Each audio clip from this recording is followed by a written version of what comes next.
No, just plenty of light.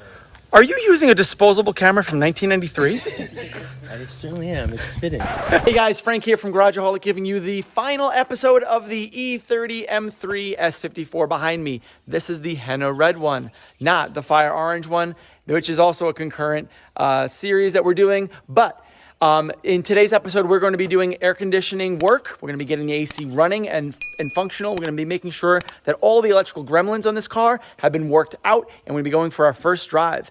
After that, hey, who knows? Let's see what the owner wants to do with it.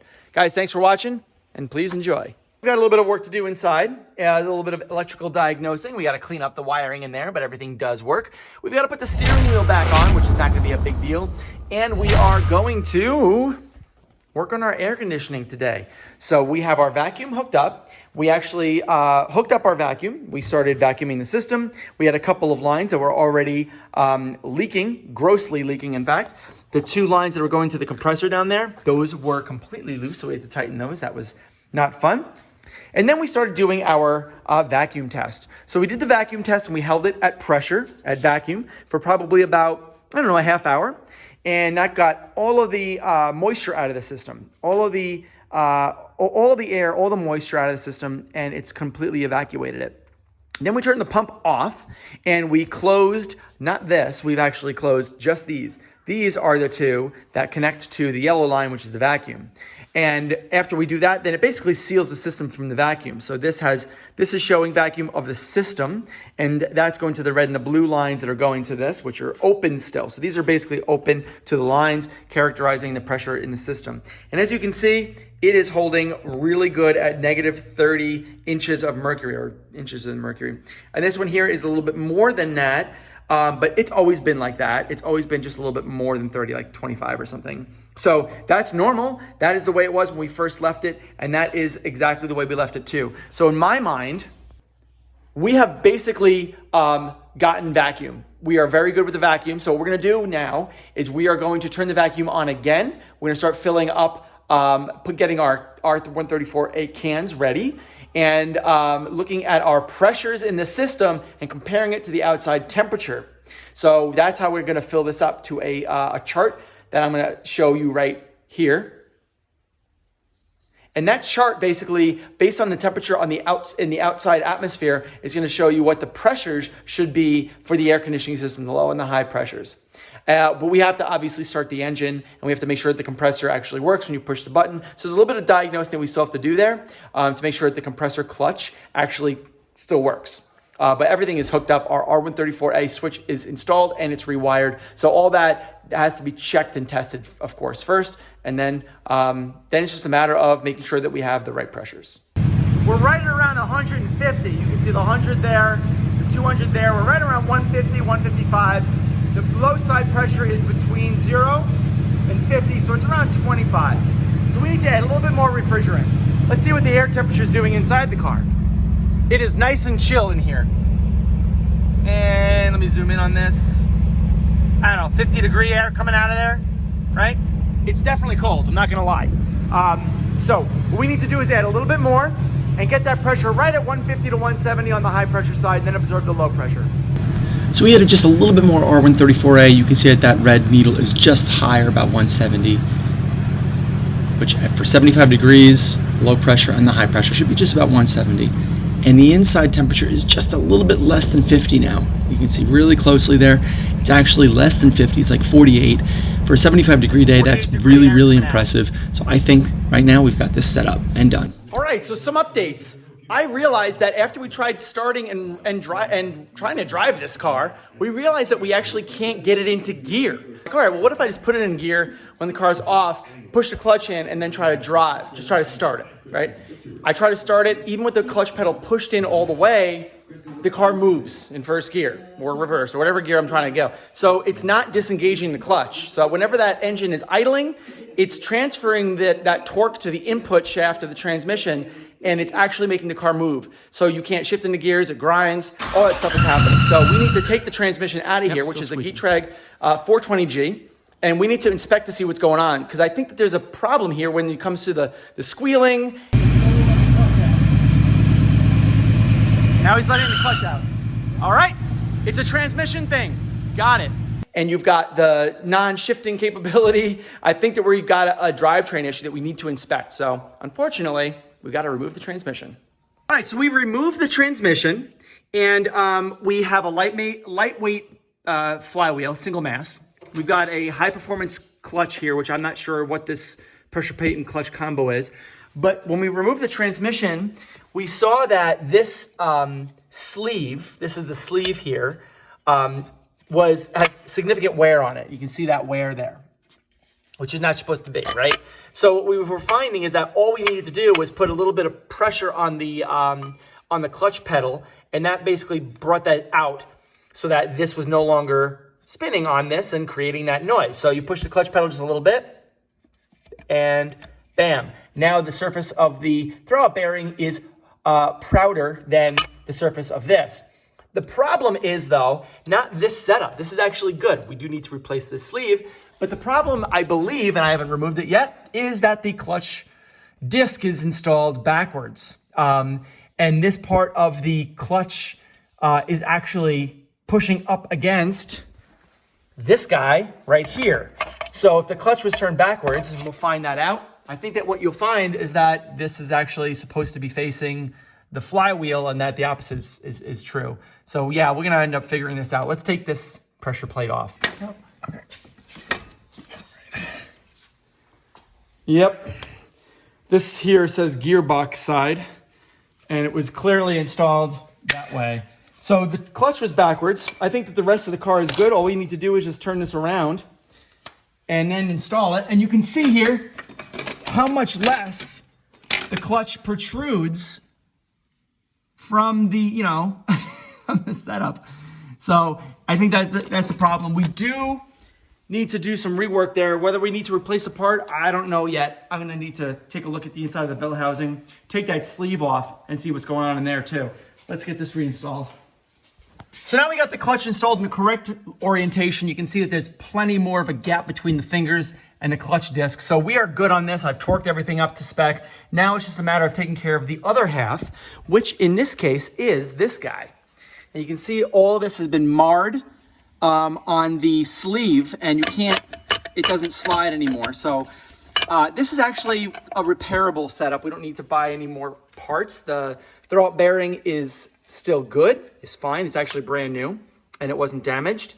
And we need to just shave this off. We're probably gonna remove it and then just do it by hand at our leisure. But we need to fix this, and then we'll reinstall it.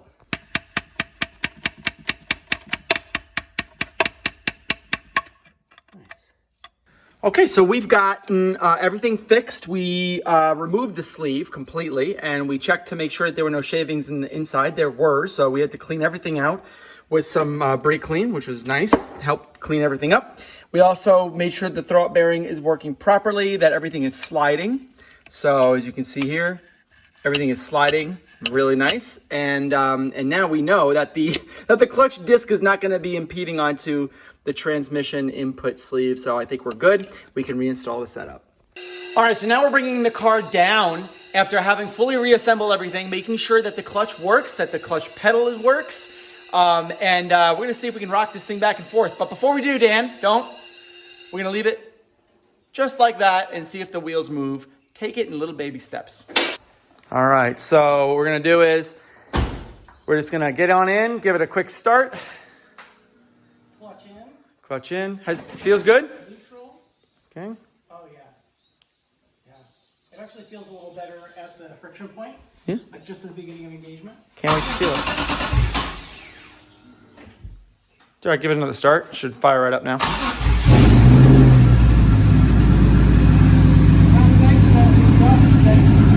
Yeah. Look at that. No more sound, no more squealing.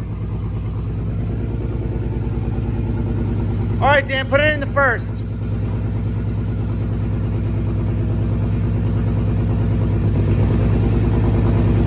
Here we go.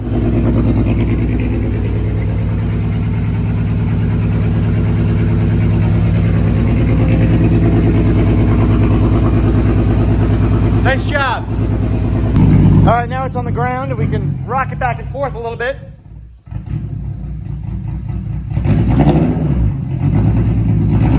It needs a tune, by the way.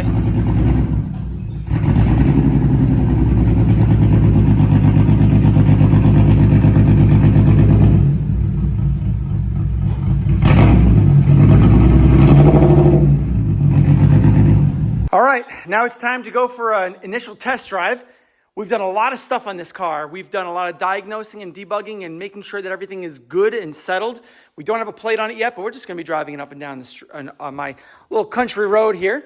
So yeah, I mean, everything is looking good, fitting good. Give it a start and bring it out.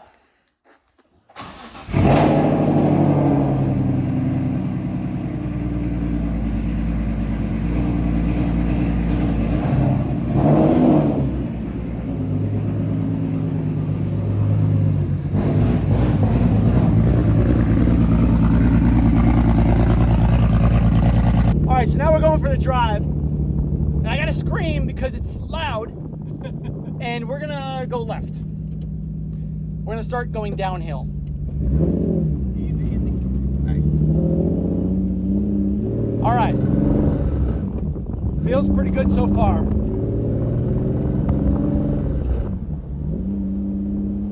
If you're into this kind of shifter, Yeah, the shifter's really, like, that's a solid mount shifter from Garageaholic.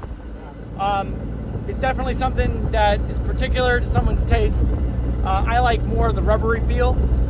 But overall, I mean, so far it's pretty good. It's a little bit of a vibration.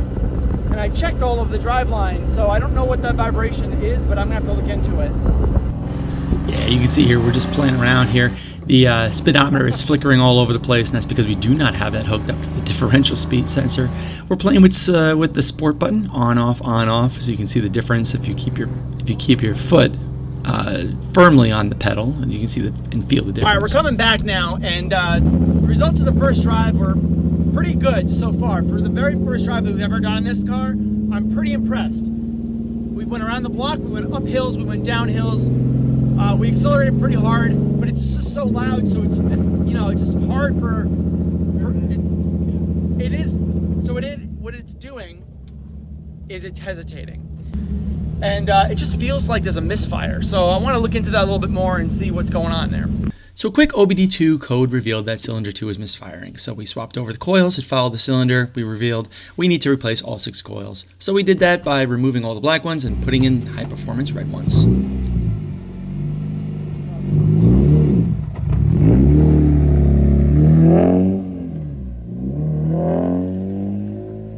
Now it sounds so much better, so much smoother, but yeah, still loud.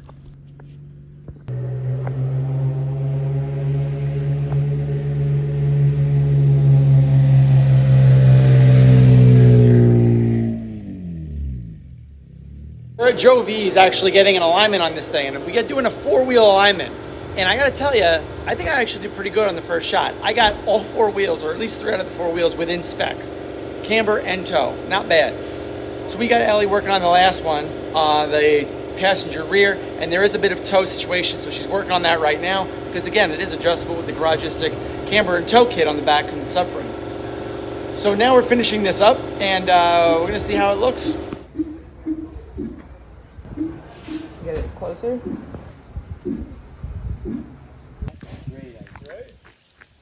Thank you so much. That's great thinking. This is the stuff I don't think about.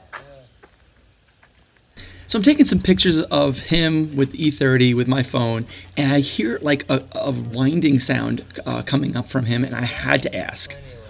Are you using a disposable camera from 1993? I certainly am. It's fitting. You know? Only a couple of years after the build date. So Amir took a look at this thing and just fell in love with it immediately. After starting it up, he loved it. It was a little loud for his taste, but he'll work on that later. When you start this up for the first time, it does have a bit of a bouncy idle because of the alpha end tune, but it levels out after about 35 seconds. Yeah, you got a lightweight single mass flywheel in there. So now it's nice and quiet at idle. Yeah, that's a lot better. Yeah. That's less than I expected. So unfortunately, this is a sad day. A day that I must say goodbye to another project. Another E30 M3 project that we have completed, that we have now been on the verge of delivering. And we've got another satisfied customer who has an S54 E30 M3 Henna Red. It's an awesome, loud beast of a car that I think that the owner is going to enjoy for years to come. This is getting shipped out now, and I just wish the owner enjoys it, that they get a lot of good use out of it, that they wake up all their neighbors in the morning and they enjoy it. Guys, my name is Frank Macaluso from Garageaholic, giving you the final episode. So guys, thanks a lot for watching, and I hope that you tune in for the next build, whenever that may be. Take it easy, guys. Later.